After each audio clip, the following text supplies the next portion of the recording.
नमस्कार।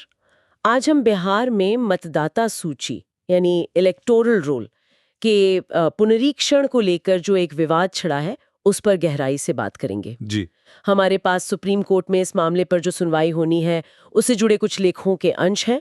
तो कोशिश यही है कि इस पूरे मामले की परतें खोलें, आरोपों को समझें और देखें कि इसके असल मायने क्या हैं।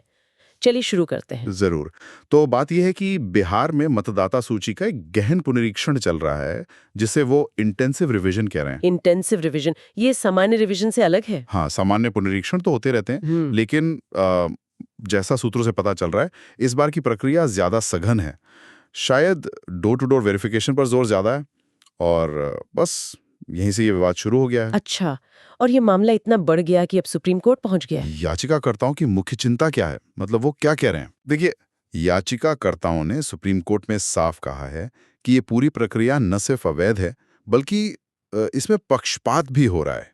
पक्षपात? हाँ, उनका सबसे बड़ा डर ये है, और ये बहुत गंभीर बात है, कि सघन जांच के नाम पर कहीं लाखों लोगों के नाम ना कट जाएं।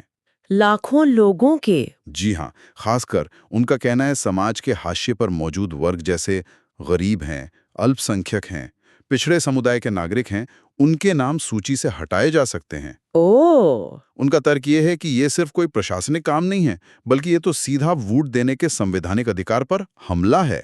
लाखों लोगों का नाम हटने का डर, ये तो वाकई गंभीर बात है। क्या याचिका में कुछ ठोस बताया गया है कि पक्षपात का शक क्यों हो रहा है? कोई पैटर्न? हाँ, सूत्रों के मुताबिक याचिका में इस बात का जिक्र है कि भाई कुछ खास इलाकों या समुदायों में वेरिफिकेशन ज्यादा सख्ती से हो रहा है। जी। या फिर ऐसा भी कहा गया है कि सत्यापन अधिकारी कुछ बस्तियों में जा ही नहीं रहे या उन्हें छोड़ रहे हैं। अच्छा। और दस्तावेज मांगने के तरीके में भी मतलब एक रूपता नहीं है। तो इससे कई लोग जिनके पास शायद सारे कागजात ना हों, उनके लिए सूची में बने रहना मुश्किल हो सकता है। बिल्कुल। तो ये डर सिर्फ आंकड़ों का नहीं, प्रक्रिया की नीयत पर भी सवाल है। समझ गए। और सुप्रीम कोर्ट का क्या कहना है इस पर? उन्होंने कैसी प्रतिक्रिया दी? अदालत ने मामले को काफी गंभीरता से लिया है, ये साफ है। 10 जुलाई 2025 की सुनवाई तय की है और सिर्फ बिहार सरकार और चुनाव आयोग को नोटिस जारी कर जवाब ही नहीं मांगा है, बल्कि ये भी साफ किया है कि अगर नागरिकों के मौलिक अधिकार, खासकर वोट देने का अधिकार, अगर वो प्रभावित हो रहा है तो इसे हल्के में नहीं लिया जा सकता। कोर्ट ने इस बात पर जोर दिया कि हाँ, मतदाता सूची साफ सुथरी होनी चाहिए, जरूरी है, लेकिन ये किसी के वोट का अधिकार छीनकर नहीं होना चाहिए। ये संतुलन वाली बात बहुत जरूरी है। अच्छा, तो दूसरी तरफ सरकार और चुनाव आयोग का क्या कहना है? वो इस प्रक्रिया को कैसे देख रहे हैं? उनका पक्ष तो सीधा है। वो कह रहे हैं कि ये representation of the people act के तहत एक मानक, एक रूटीन प्रक्रिया है।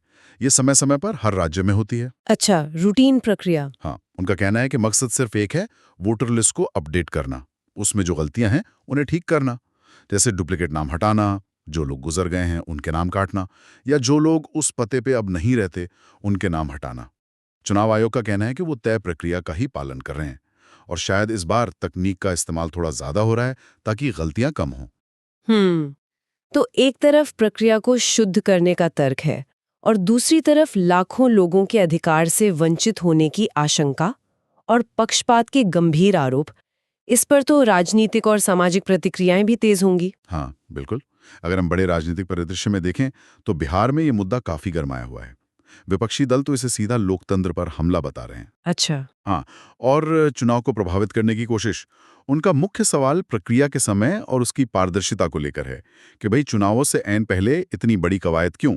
और सत्ताधारी दल, उनका क्या रुख है? सत्ताधारी पक्ष कह रहा है कि ये जरूरी सुधार है। निष्पक्ष चुनाव के लिए एक साफ सुथरी वोटर लिस्ट तो चाहिए ही, ये सभी के हित में है। और सामाजिक संगठन, उनका क्या कहना है? हाँ, कई सामाजिक संगठन भी इसमें शामिल हैं। सूत्रों के अनुसार कुछ संगठन दस्तावेजों की जो प्रक्रिया है उसकी जटिलताओं पर चंदा जता रहे हैं, खासकर जैसे प्रवासी मजदूर हैं या वो महिलाएं जिनके पास पते का स्थायी प्रमाण आसानी से नहीं होता। हाँ, ये तो एक व्यवहारिक दिक्कत है। बिल्कुल, उनकी चिंता प्रक्रिया के इन व्यवहारिक पहलुओं को लेकर ज्यादा है। तो अब आगे क्या? मतलब सब कुछ उस 10 जुलाई की सुनवाई पर निर्भर करेगा? हाँ, काफी हद तक तो यही लगता है। सुप्रीम कोर्ट उस दिन तय कर सकता है कि यह प्रक्रिया ऐसी ही चलेगी या इसमें कुछ बदलाव करने होंगे, या फिर शायद इस पर रोक लगा दी जाए। और वो पक्षपात वाले आरोपों का क्या? हाँ, अदालत उन आरोपों की भी गहराई से जांच करेगी, देखेगी कि क्या सच में किसी खास वर्ग के साथ भेदभाव हो रहा है, तो वो सुनवाई काफी अहम होगी, इस पूरे मामले की दिशा तय करेगी। तो संक्षेप में कहें तो ये बिहार मतदाता सूची पुनरीक्षण का मामला संवैधानिक अधिकारों, चुनावी प्रक्रिया की शुचिता और गहरे राजनीतिक आरोपों के बीच फंसा हुआ है। बिल्कुल, और इसका नतीजा न सिर्फ बिहार के लाखों वोटरों के लिए, बल्कि देश में चुनावी प्रक्रिया की पारदर्शिता और निष्पक्षता के लिए भी बहुत अहम होगा।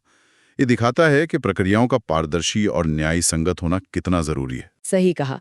और ये हमें इस सवाल के साथ छोड़ जाता है कि मतदाता सूची को सटीक बनाने की जरूरत और हर नागरिक के वोट देने के मौलिक अधिकार को सुनिश्चित करने के बीच वो संतुलन कैसे बने, खासकर तब जब प्रक्रिया पर ही इतने सवाल उठ रहे हों।